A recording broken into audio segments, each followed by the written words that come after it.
আসসালামু আলাইকুম। সবার ফোনে গুগল প্লে থেকে মেইল আসা শুরু হয়েছে এবং মেইল ওপেন করলে দেখা যাচ্ছে এখানে বলা হচ্ছে পারচেজ ভেরিফিকেশন মেথড। তার মানে গুগল প্লে স্টোর ব্যবহার করতে হলে এখন টাকা দিতে হবে নাকি ফ্রিতেই ব্যবহার করতে পারবেন, এবং এই মেইল দিয়ে কি বোঝানোর চেষ্টা করেছে, এখন আপনি কি করবেন জানতে পারবেন আজকের এই ছোট্ট ভিডিও থেকে।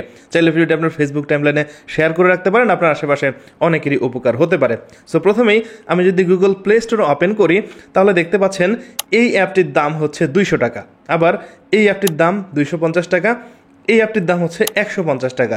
একটু নিচের দিকে আসি, এই অ্যাপটির দাম মাত্র 80 টাকা। আপনাদের মধ্যে অনেকে আছেন যারা প্লে স্টোর থেকে বিভিন্ন রকম গেম কিনে খেলেন, বিভিন্ন রকম অ্যাপ ইনস্টল করেন ফোনকে অনেক আকর্ষণীয়ভাবে ব্যবহার করার জন্য। এখন যখন এই অ্যাপ থেকে আপনি কেনার চেষ্টা করেন গুগল প্লে স্টোর থেকে, তখন আপনার যে কোনো ব্যাংকের কার্ড অ্যাড করে আপনি কিনতে পারেন। আর প্লে স্টোর থেকে যে কোনো অ্যাপস কেনা যায় আপনার ব্যাংকের যে কোনো কার্ড অথবা debit card, visa card, credit card ব্যবহার করে। যখন আপনার এই ব্যাংকের কার্ড আপনি প্লে স্টোরে অ্যাড করে রাখেন, আপনার ফোন যখন আপনার ছোট বাচ্চাদের হাতে দেন, তারাও যদি গেম খেলে, তখন কিন্তু যে কোনো ধরনের দামি অ্যাপ, কম দামি অ্যাপ আপনার এই কার্ড থেকে কিনে ফেলতে পারে, আপনার এই কার্ড থেকে অটোমেটিক খরচ হয়ে যেতে পারে।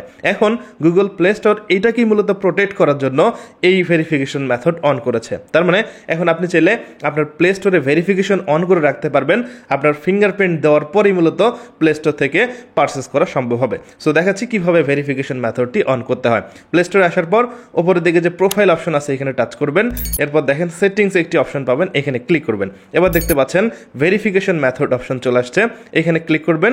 এবার আপনার ফোনের যে ইমেল আছে এই ইমেলের পাসওয়ার্ডটি দিবেন, দেওয়ার পর নেক্সট অথবা ওকে করে দিবেন, এরপর এখানে ভেরিফিকেশন অন হয়ে যাবে। এখন আপনার ফোন থেকে যদি কোনো অ্যাপ পারচেস করার চেষ্টা করা হয়, মানে কেনার চেষ্টা করা হয়, তখন আপনার ফোনের যে ফিঙ্গারপ্রিন্ট লকটি আছে সেটি দিয়ে মূলত আপনাকে পারচেস করতে হবে। যারা গুগল প্লে স্টোর থেকে অ্যাপ পারচেস করেন, বায়োমেট্রিক ভেরিফিকেশন অন করে রাখতে পারেন, এতে করে আপনার কার্ড থেকে অতিরিক্ত কোনো খরচ হবে না।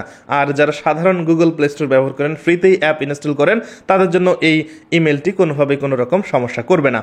সো এই ছিল আজকের ভিডিওটি যদি ভালো লাগে তাহলে লাইক করবেন, কমেন্ট করে আপনার মূল্যবান মতামত জানাবেন। দেখা হবে পরবর্তী ভিডিওতে।